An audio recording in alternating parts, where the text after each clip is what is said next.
Welcome. Episode 4 of the Brown Bostonian Show. I am your host, Kevin Parrington Turner, a.k.a. the Brown Bostonian, a.k.a. Sir South, a.k.a. the Black Bambino, a.k.a. the one and only, a.k.a. the two and only. We're back. I'm back. Gotta give a shout out to everyone that's listening, everyone that's supporting, sharing, watching. Any support's helpful. For real. I appreciate all of y'all. Also, big shout out to ABC6. My time with them is no longer. Last day was Friday. Learned a lot while at ABC6 as a producer, as a web writer. Met some interesting people, met some great people. People that along the way I'll still go back to, ask for advice, ask for inspiration, ask for so many things, and they give me so many tidbits, tips on how to make it through this industry, sports, journalism, reporting, everything in between, life, relationships, everything in between.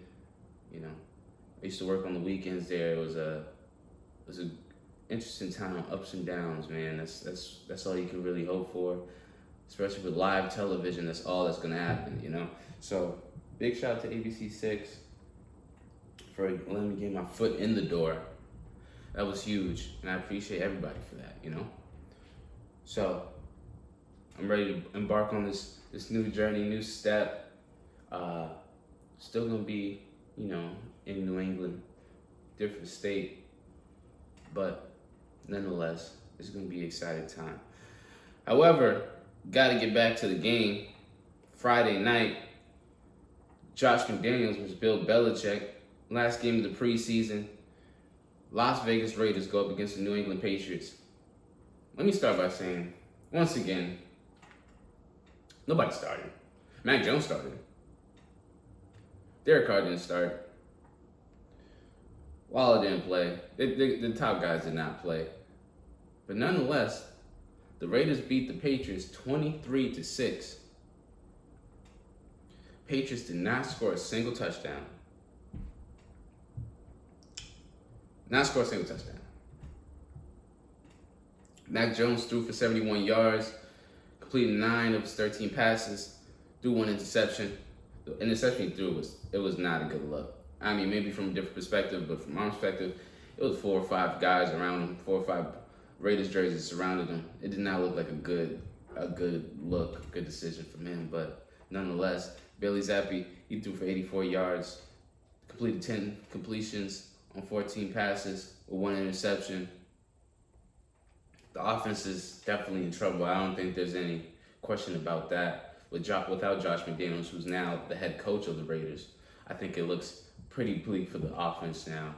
I've been watching a lot of ESPN and a lot of sports analysts. They do not pick the Patriots of going too far. They actually picked the Dolphins of going further with Tyreek Hill, with Waddle, with Tua. And I'm a Patriots fan to the core, so it's going to be hard for me to agree with that. But we got to be honest. The offense, we got to figure something out. I love Matt Patricia, but that offense is just looking pedestrian now. Granted, we haven't seen too many of the starters play for the Patriots, but I don't think that matters. The play calling has just been lackluster.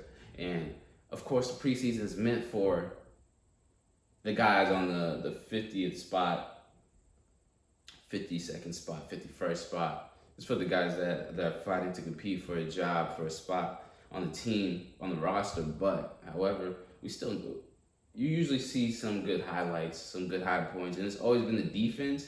But since that defense and that offense is starting to lose players with James White, Malcolm Butler is no longer on the Patriots. He's now a free agent after he was supposedly injured with the hip injury, out for the season. He's a free agent, so we'll see if he signs with anyone else. Thornton is out with a collarbone injury. He'll be out for probably 2 months. So it's going to be interesting to see when the Patriots' offense and defense is slowly depleting. The defense looks good. It's always looked good. I mean, Friday night they scored 23 points. The Raiders scored 23 points on the defense, so it didn't look great. But the main takeaway is the offense, if we're being completely honest. Rushing yards, it was over 100 yards total rush for the Patriots. Nothing crazy.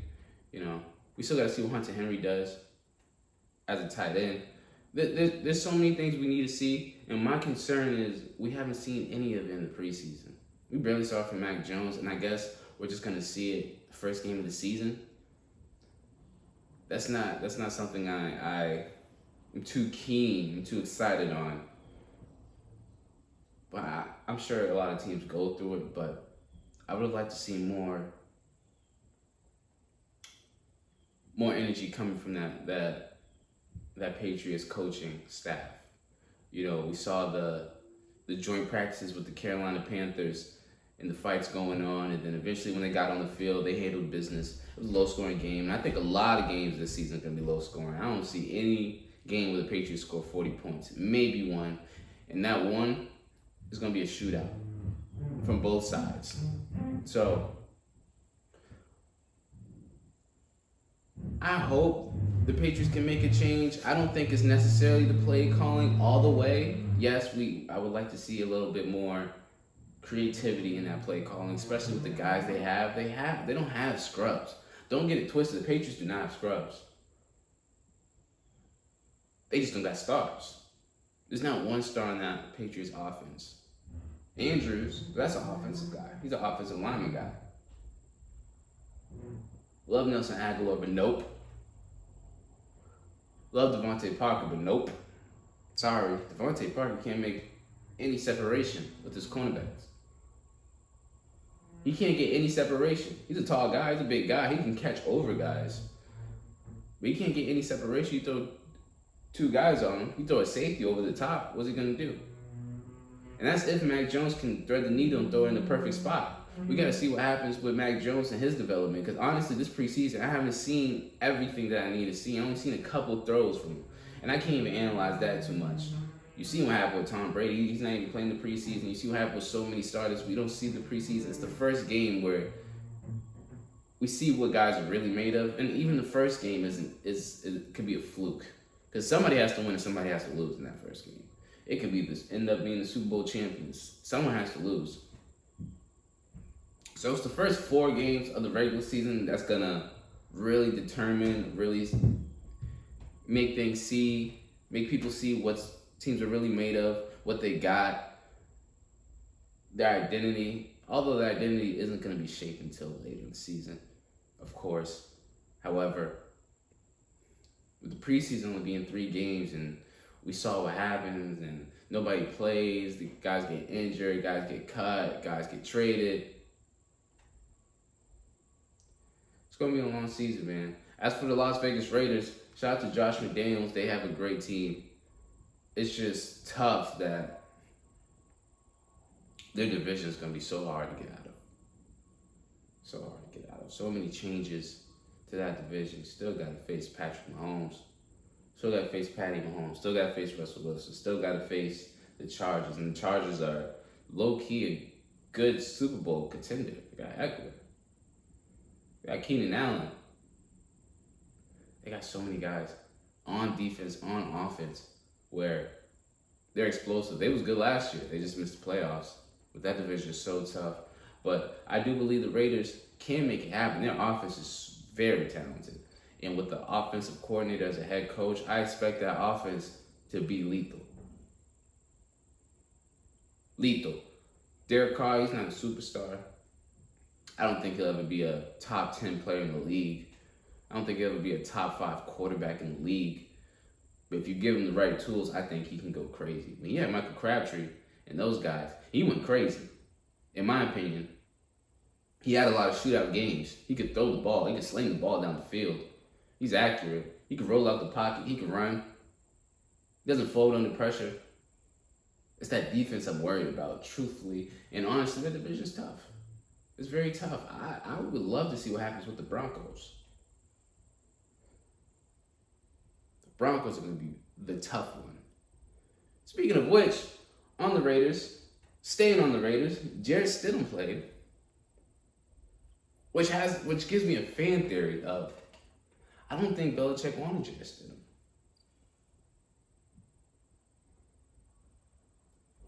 I don't think he wanted Jarrett Stidham. Jarrett Stidham is now on the Raiders with Josh McDaniels, and he played. Played for a drive. He went 4 for 6, 72 yards, no touchdown, no interceptions. He got beat out by quarterbacks for the Patriots starting spot. Duke guy, which took a lot back. Took a lot of fans by surprise. I don't think they liked him out the jump. But that just brings us back to what was really going on in New England in the locker room with Jarrett Stidham, when Jimmy G was there, Tom Brady was there. Now, obviously, guys, other coaches play a role in who gets drafted, who they like. But now that he left, if we really look at where all these other guys are, not with the Patriots anymore. I think it's interesting theory of who really has a say in that quarterbacks talk, who gets drafted. I mean, obviously, Josh McDaniels is the offensive coordinator, so it makes sense. His say definitely goes somewhere. And Bill Belichick being the defensive guy that he is, sometimes you may look at the offensive guy and say, hey, draft who you think is the guy. But I think they got something with Mac Jones. I think Mac Jones certainly has the keys to be successful. Made it to the playoffs last year. Of course, that was through defense and a lot of running. And I think they're going to do the same thing here. I think they upgraded a few parts in the offense. Devontae Parker, he's still good. Their tight ends, they're definitely going to see a lot of play, a lot of throws to them. I think it's going to be the same Patriot way offensively. I just think it's going to be less creativity, less diversity in their play calling. Nonetheless, we'll see. Wasn't too impressed with the preseason from the Patriots, but we'll see how the first game goes. Next, basketball. Celtics forward just got added on the roster maybe 2 months ago in the offseason. Danilo Gallinari tore his meniscus in his left knee during Italy's FIBA World Cup qualifier against Georgia on Saturday. The torn meniscus was announced on Sunday. I think this hurts the Celtics. Danilo Gallinari used to be a borderline all-star when he was with the Clippers. He was on the Hawks before this. You know, he can ball. He can ball. He's an offensive guy, forward/center, doesn't play any defense. But guess what? On that Celtics offense, they need some big guys that can score the ball. It's worth noting that Robert Williams also tore his left meniscus. I don't know if it's left or right. He tore his meniscus in his knee towards the end of the regular season. He came back within like a month, and he was a huge impact in that championship run, or that run to the finals. So we'll see if Danilo Gallinari can do it. You know, training camp is late September, September 27th. So he'll definitely be back in time, if I had to guess. Maybe he'll miss a few days of training camp, but he'll definitely be back in time for the first game. But being the offensive guy that he is, offensive-minded guy he's not averaging close to 20 points, not anymore. But what the Celtics need from him is offense. Therefore, we need him healthy. Definitely need him healthy. Health is going to be a big part, especially since the Celtics won the Eastern Conference. Teams are going to go after him. You best believe the Bucks are going to go after him. You best believe the Heat are going to go after him. Best believe the Hawks are going to go after him. He's going to be needed. Now, the 34-year-old got injured on a non-fast break, playing in Italy for his country, which also brings me to, during that pro-am in Seattle, Chet, I hope I'm not butchering his name, Chet Holmgren suffered a foot injury. While playing the Pro Am, that's with Jason Tatum, LeBron James, Jamal Crawford, Isaiah Thomas, DeJounte Murray. The guy, rookie, was going to be a rookie for Oklahoma City, top pick, is out for the season now, playing in the Pro Am game. Now, compare the two. Now, one is obviously he's out for the season with a bad foot injury. It was a freak accident. You can't deny that. You can't prevent that. That could have happened in any workout. That could have happened in any lifting session. That could have happened anywhere.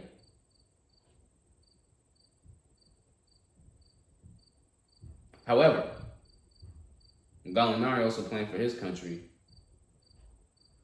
It leaves the question of, should players be playing overseas during the offseason? Should they be playing these pro-ams during the offseason? Now, don't get me wrong.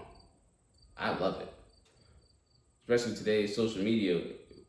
It doesn't matter if he's playing a pickup game. We see it. Somebody's recording it. Someone's there. And we get to see the guys develop slowly during the offseason right in front of our eyes, especially if he's on our team so we can see what he can do. I love it. And it's also tough comparing Danilo Gallinari to Chet Holmgren because one's a top draft pick that is expected to make a difference on the team. Danilo Gallinari is, of course, expected to make a difference on the team, but not the same as a young kid compared to a 34-year-old who's not going to start. We don't know what Chet could have did. It's a 7-footer that can shoot, that can dribble, that can handle the ball. Gives me Dirk Nowitzki vibes. However, when we see them play in the offseason and they get hurt, it makes us question, we want to see guys get better. You can always get injured, of course. But as a young kid that's about to be a rookie and you're playing the offseason with LeBron James, Jason Tatum, who just came off a finals appearance, DeJounte Murray, young guy, all-star caliber, you're going to show out. Especially with all these cameras around you. Gym's packed. You're going to show out. You're going to go full speed. If not full speed, you're going to go 80 and 90%. Especially as a young kid, of course. Of course. You want to see how you fare up. If you did Danilo Gallinari and you're playing for your country, of course. There's always a reason why these guys play off season, why these guys go somewhere. To see how they fare up, to play for their country, for their honor, their country's honor. So there's always a reason to play hard, and that's how you get these injuries. So it's tough to say whether or not they should be playing. My suggestion is yes, they should, because anyone can get injured. I injured myself playing pickup and had surgery. Tore my ACL, and then again years later, tore my meniscus playing pickup. When I tore my ACL, that was before the AAU season began, and that was big time. It just happens. That's just how the game goes. There's no predicting what can happen.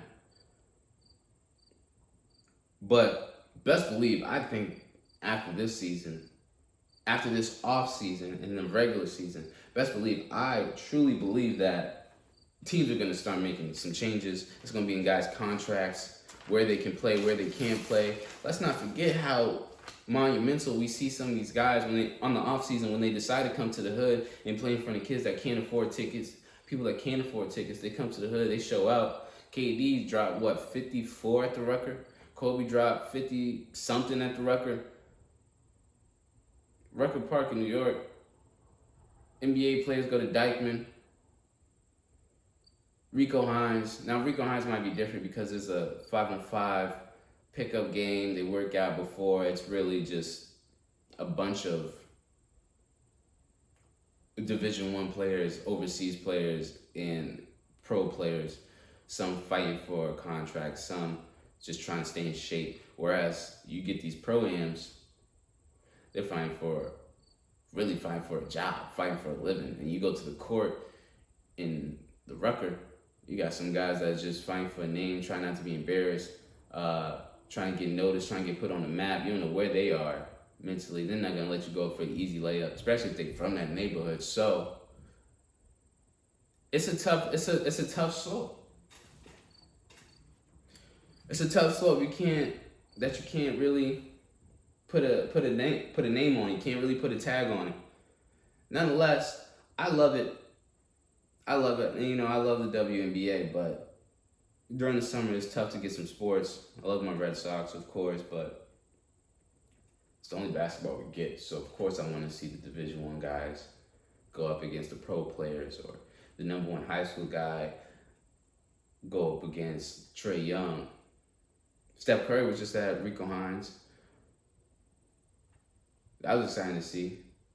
Which brings me to my next point. Draymond Green and Patrick Beverley both was at Rico Hines runs, and they dropped a video where, both Pat Bev and Draymond Green told a bunch of the young guys that in the NBA, you got to play a role.